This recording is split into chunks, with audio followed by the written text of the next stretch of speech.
Is this really happening? Has conservative leader Pierre Poilievre said something that is actually sane and correct?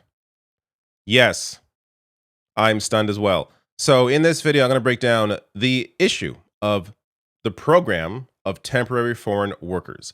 Worth noting here as well, the NDP are also critical of this in, I would say, the correct way. Pierre Poilievre's motivations are a little bit foggy, but I'll get to my thoughts on that. And at the end of this video, I'm going to get to one insane invite that was sent out by the Liberal Party. First, though, I want to play for you a part of Pierre Poilievre's recent speech where he brought this issue up, and then I'll get to what the serious issue with this program has been. The Liberals have to answer. Why is it that they're shutting our own youth out of jobs and replacing them with low-wage temporary foreign workers from poor countries who are ultimately being exploited? Nearly 75% of temporary foreign workers that come into the country are for low-wage positions, which means they compete with working class and young people that ultimately drive down wages and drive away jobs. Tim Hortons has hired an unimaginable 1,131% more temporary foreign workers in the last 4 years. In the first half of this year alone, the TFW program has imported 74% more low-skilled labor than in all of 2015. Now, if you're like me, and you heard that Pierre Poilievre gave yet another speech on his issue with foreigners, you rolled your eyes and were annoyed at the state of politics in Canada, which I do think is his motivation here. Considering the campaign he ran, a lot of it is blaming the other people coming into the country, taking your jobs, taking housing. This seems to go along that line. The issue here, though, is the exploitation of these workers. And he does mention that briefly there. I find it a little bit interesting that he's willing to acknowledge the UN report on that exploitation, which is why we're aware of that, yet he won't acknowledge other UN reports, for example, on how Israel's committing a genocide in Gaza. So there is some clear inconsistencies with Pierre Poilievre on one hand, still with his full chest supporting the insane Israeli government, yet here he's willing to acknowledge the reality of how these temporary foreign workers are being exploited, because this helps him politically. Now, that said, he's still right about the program. Though it's worth noting, look, I think there's a discussion here that the program could be completely reformed and done in a way that doesn't exploit the workers. That would still be tough considering the conditions and how this whole program operates. But he's calling for a complete abolition, minus seasonal agricultural workers who operate under a separate program, though it is related. But this is where we get to the UN report. So, and by the way, I'll get to a clip from Mark Carney as well as someone from the NDP, or he used to work for the NDP, given the NDP position. But CBC News here, UN report on Canada's temporary foreign workers details the many ways they've been abused. This is a report from a year ago, and I'll get to what Trudeau and that Liberal Party was saying at the time. But immigration minister says abuse needs to end, but calls comparisons to slavery inflammatory. So again, like the attempts at undercutting what is just a standard UN report on what is going on is done because they're the ones in power at the time. So, of course, they're going to defend themselves and claim, sure, there's issues here, but don't compare it to slavery, even though we'll get to some of these details, and they are stunning. Wage theft, excessive work hours, limited breaks, and physical abuse. Those are just some of the ways Canada's temporary foreign workers are being mistreated, according to a final report from the UN's Special Rapporteur on Contemporary Forms of Slavery. So this is the full report. By the way, I link to all my sources below the video, always under sources in the description box on YouTube. But you go down to page 5. They begin to discuss the temporary foreign worker program. Writing here, the Special Rapporteur retains the view that the temporary foreign worker program serves as a breeding ground for contemporary forms of slavery, as it institutionalizes asymmetries of power that favor employers and prevent workers from exercising their rights. So if you aren't aware of the details, you may think this is overblown, right? But understanding the power dynamics, the lack of help, both from the government and from the police, because they don't know how to deal with situations with complaints like this, but also on being aware Many of these complaints aren't actually brought to anyone because the employers are aware. They're able to exploit these workers both because of a language barrier and because of the way the program operates. So, under the temporary foreign worker program, workers' migration status depends on an employer specific closed work permit. This arrangement has created a significant power imbalance given that if workers are fired, they may be deported back to their countries of origin. Employers may have limited incentive to ensure decent working conditions as workers do not have a meaningful choice of alternatives. Workers are not always aware of their rights, including grievance mechanisms, as some employers reportedly do not provide relevant information. Other issues include language barriers and limited access to the internet. In reality, most workers are reluctant to raise issues with their employers or to report exploitive working conditions, fearing that they may be identified as complainants. So, because these workers are only able to be in Canada because of that employer, if they lose that job, they're out, meaning they're afraid to voice any kind of complaint either to their employer or to authorities because of what it may mean for them. And in the case of the police, we'll get to how they've been dealing with it. It clearly has not helped the situation. So, more from CBC News here on specific examples on what these workers have faced: being underpaid and going without protective equipment, employers confiscating documents, arbitrarily cutting working hours and preventing workers from seeking health care. Quote, women reported sexual harassment, exploitation, and abuse. In addition, police have reportedly failed to take complaints seriously, claim that they do not have jurisdiction, and report workers to immigration authorities rather than investigating their complaints, leading to a situation where employers are free to treat these people however they want. Because, hey, they lose these people who are complaining, whatever. We'll send them back and we'll get someone else in to take their place. And of course, this is couched in the reality that a lot of people who may want those jobs, a lot of Canadians who may want those jobs, can't get those positions. Now, I think there's a big caveat on that because there's a big claim from the Conservatives that, oh, young people, the unemployment is high because these foreign workers are taking the jobs. I think there's less of a desire from a lot of young people to take these jobs than maybe it used to be. For whatever reason, I know COVID has kind of done this to a lot of us, where we sort of reanalyzed our lives, what's important to us, if what we're willing to put ourselves through for a paycheck. And I think there's some of that in the lack of jobs that are being taken by young people. But at the same time, these are positions that employers rather fill with temporary foreign workers because they can exploit them in a way that they can't exploit Canadian citizens.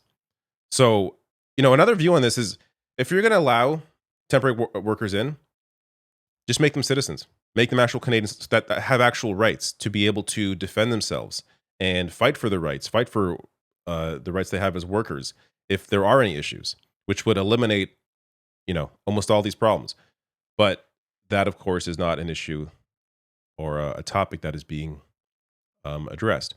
Let me get to Mark Carney's reaction to Pierre Poilievre. That program has a role. It has to be focused in terms of its role. And it's part of what we're reviewing. It's part of what we will be discussing, how well the temporary foreign worker program is working.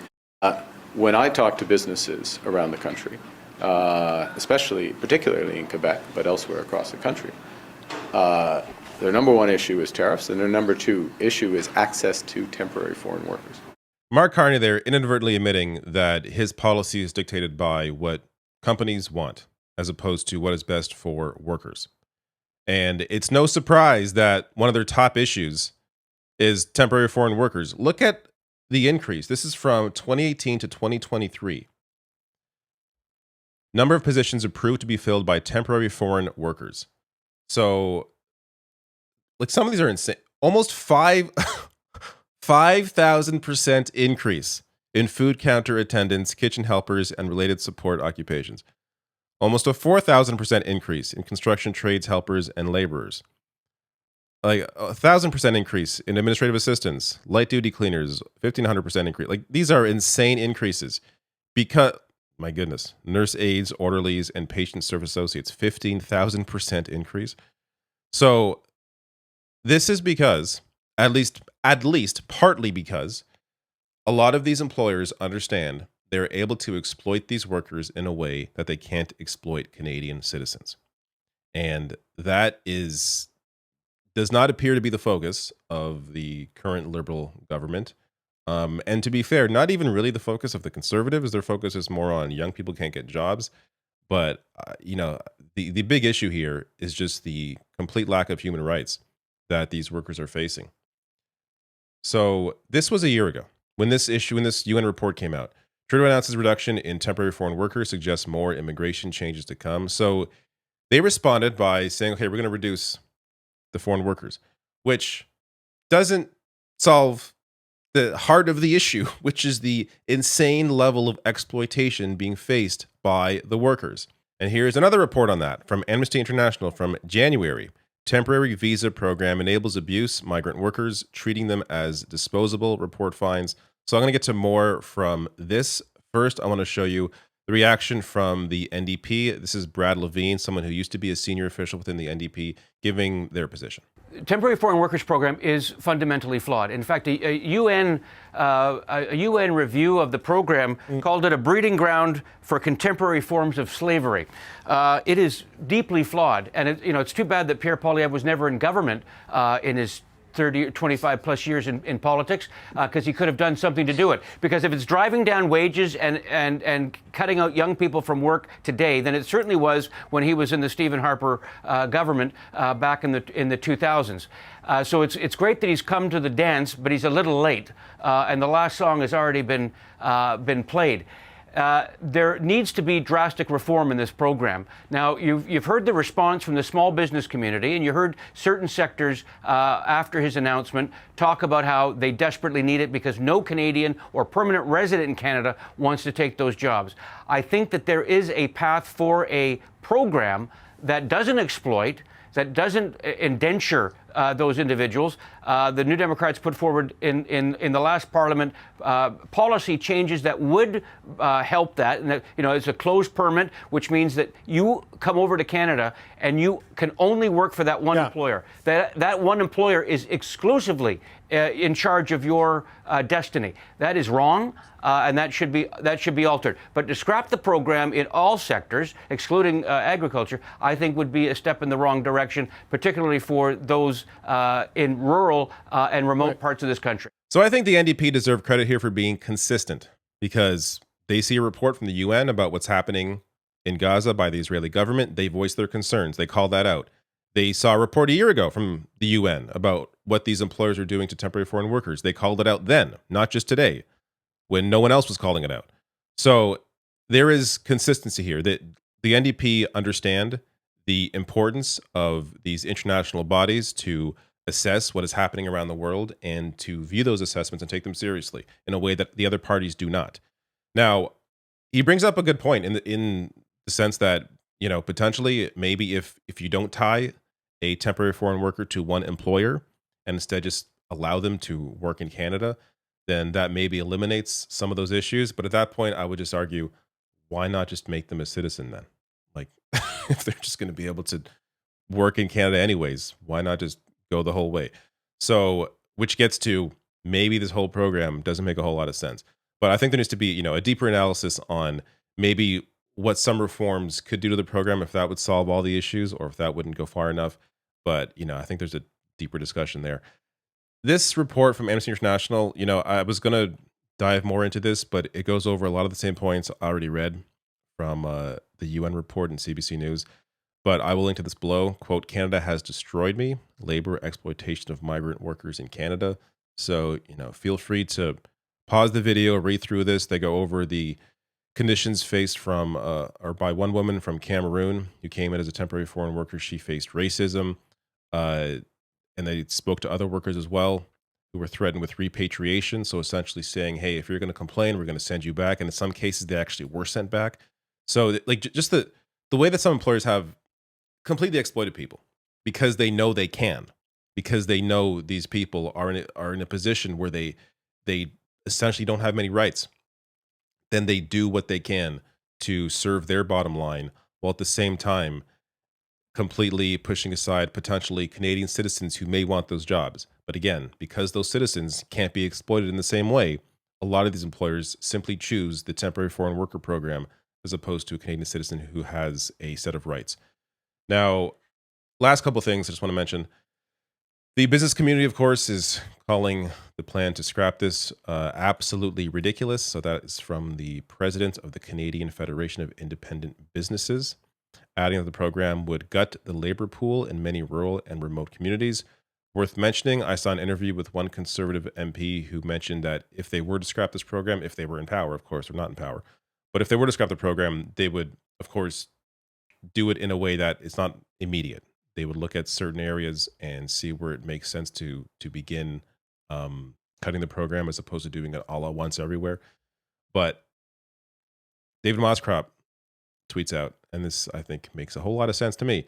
So bring in more immigrants who wish to and can become citizens. Pay Canadians more to attract them to your job or close a shop. That's the free market. It's always wild to me how these companies, these businesses, will, they love the free market, love it. But at the same time, they want these programs that enable them to exploit workers and pay them as little as possible, treat them as crappy as possible, in a way that sort of carves out an ability for them to continue making as much money as they want, while everything else is hurt in the process. So how about just the free market? Bring these Canadians in, or I should say, bring these immigrants in, make them Canadians, and then hire whoever you want. But understand at that point, they have actual rights. But the Liberal Party, I was going to say the Labour Party, we are not in the UK, the Liberal Party, are instead wanting to listen to absolute far-right lunatics. So this is the last thing I wanted to end on. I had to fit this somewhere. It's an important news story because it's so insane. Project 2025 Mastermind invited to Carney's cabinet meeting. And now he's no longer speaking because he apparently can't make it. So it's unclear to me whether the response, the outcry to this invitation, both externally but also apparently from some Liberals within the caucus, is the reason why he's not coming. He's potentially disinvited, but he was told, hey, you can't come, but you can claim you can't come because you're busy doing something else. So that's apparently what's happening. He indicated he can no longer join us to present today. So they're not saying why. I think it's pretty clear that he was disinvited, but they don't want to say that, which is so weird because that would make the Liberals look sane again if they realized how dumb it was to invite them in the first place, or invite this guy in the first place. But this goes to show you what this Liberal Party, what the current makeup of this Liberal Party is, or at least the leadership. This is a party that listens to business leaders and the far right. I don't think this is the party. This is the government that a lot of Canadians signed up for when they voted for the Liberals. So just be aware of how things have gone. I mean, you've seen the ongoing capitulations to Trump. I've done a video on that already. Like this attempt to try to appeal to him by doing everything he asks for, and then being shocked when you still don't have a trade deal. And even if you had one, could you really trust him, considering he already violated the previous trade deal that he himself brought in? It's a whole other conversation. But I think a lot of people are beginning to sort of wake up to how disappointing Mark Carney has been, considering the campaign he ran, I think, was very strong, and there's a good reason why he was able to win in the way that he did. But now that it's becoming a little more clear what this party is doing, what their focus is, I don't think people are happy.